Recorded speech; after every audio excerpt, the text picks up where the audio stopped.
hayotimni o'zgarishini xohlayman, hayotimni o'zgartirishni xohlayman degan o'y-fikrlar, xohishlar har bir insondan o'tadi. Har doim ham biz aslida shuni xohlayotgan bo'lamizmi? Har doim ham biz hayotimizni shu qadar o'zgartirishni istayotgan bo'lamizmi? Buni sizga bir misolda tushuntirib beraman. Agar bir inson bir kunmi, 2 kunmi yo suv ichmasa, yo ovqat yemasa, qorni ochib ketsa, ochlikni his qilsa, uni borib ovqat yeyishga hech narsa to'sqinlik qila olmaydi. Unga bu uchun bir motivatsiya yoki yangi bir narsani o'rganishi, nimanidir hayotida o'zgartirishining keragi yo'q. U istalgan joyga borib, o'ziga ovqat ham yeb kela oladi, chanqog'ini ham bostirib kela oladi. Va bizni xohlayman deb bunga bitta qadam ham qo'ya olmayotgan yoki o'zgartirishni xohlayman deb hech narsani o'zgartira olmayotgan insonni shu holat bilan taqqoslashimiz mumkin. Demak, u qadar qorni ochmagan, demak, u qadar chanqamagan. Hozirgi davrdan, hozirgi zamondan kelib chiqqan holatda hayotingizni o'zgartirishga, yangi nimanidir boshlashga imkoniyatlar juda ham keng va juda ham cheksiz. Bu xohlang moddiy tomondan bo'lsin, bu xohlang sog'liq tomondan bo'lsin, chunki qarzda o'tirib juda ham katta ishlar qilayotgan, qarzdan, minusdan chiqib katta ishlarni boshlagan qancha odamlar bor atrofimizda.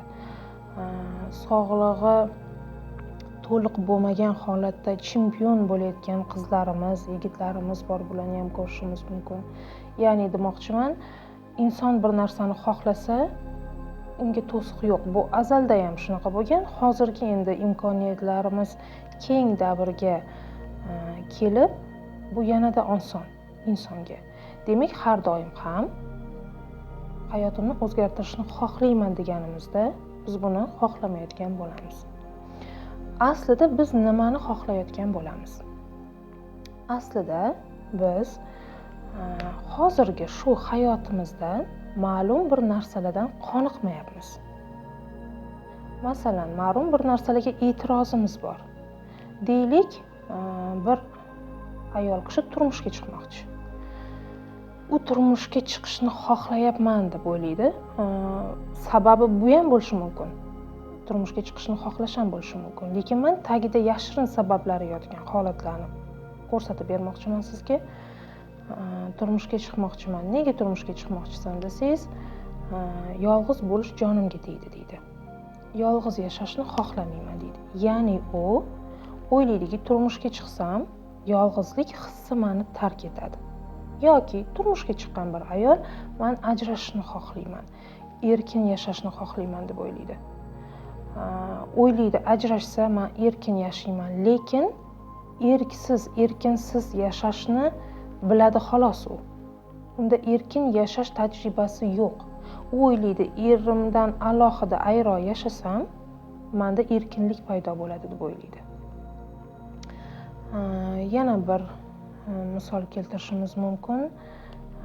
Puli yo'q inson yoki qarzda o'tirgan inson. Qarzdorlik hissini his qilishni xohlamayman. Va shu uchun pulim ko'p bo'lishini xohlayman. Hayotim o'zgarsa, pulim ko'p bo'lsa, men shu hisni his qilmayman deb o'ylaydi. Bu narsa aylanib borib, biz istamagan hislardan ozod bo'lishni xohlashimizga borib taqaladi. Biz atrof muhitda ma'lum bir holatlar natijasida shu holatlarga nisbatan o'zimizdan ma'lum bir hislarni his qilyapmiz va shu hislardan ozod bo'lishni, shu hislar bizni tark etishini xohlayapmiz xolos. Hayotimizni o'zgarishini emas. Bu umuman boshqa narsalar. Hayotni o'zgartirishni xohlash, istash, uni o'zgartirish boshqa narsa.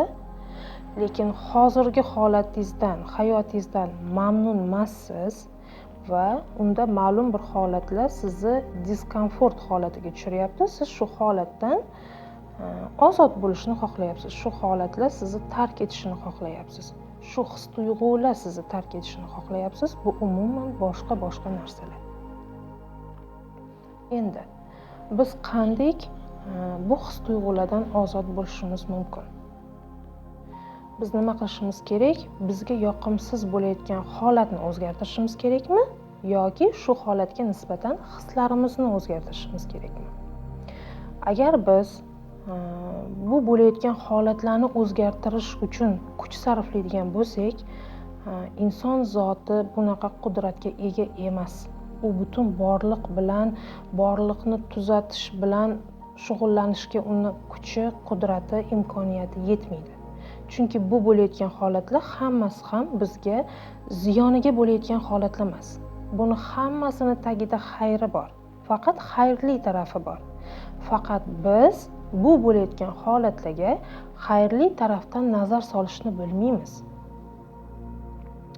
Masalan, yosh bola shamollab qoldi, shunaqa shamolladiki, antibiotik, vitamin ukollarini olish kerak.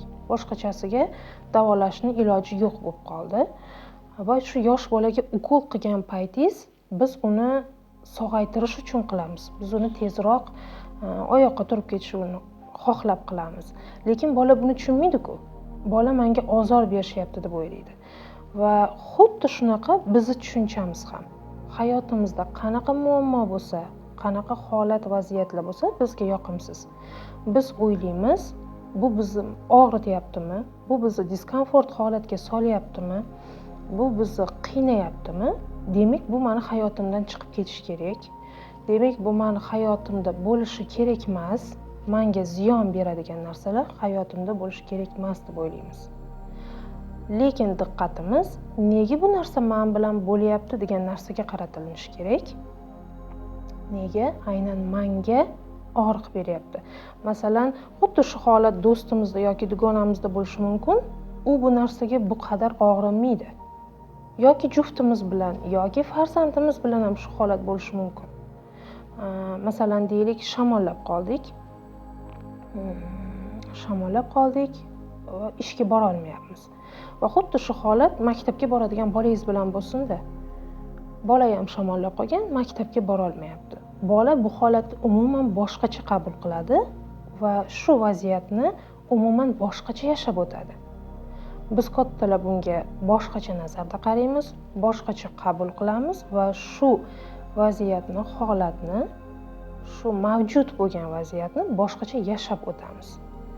Demak, asosiy negiz biz tashqarini o'zgartirishga harakat qilishimiz kerak emas. Tashqari bilan olishishga, kurashishga, uni to'g'rilashga, borliqda hech narsa to'g'rilanishga muhtoj emas. Borliqda hamma narsa mukammal. Bizga berilayotgan vaziyatlar bilan birgalikda hammasi mukammal. Biz nazarimiz ustida ishlashimiz kerak.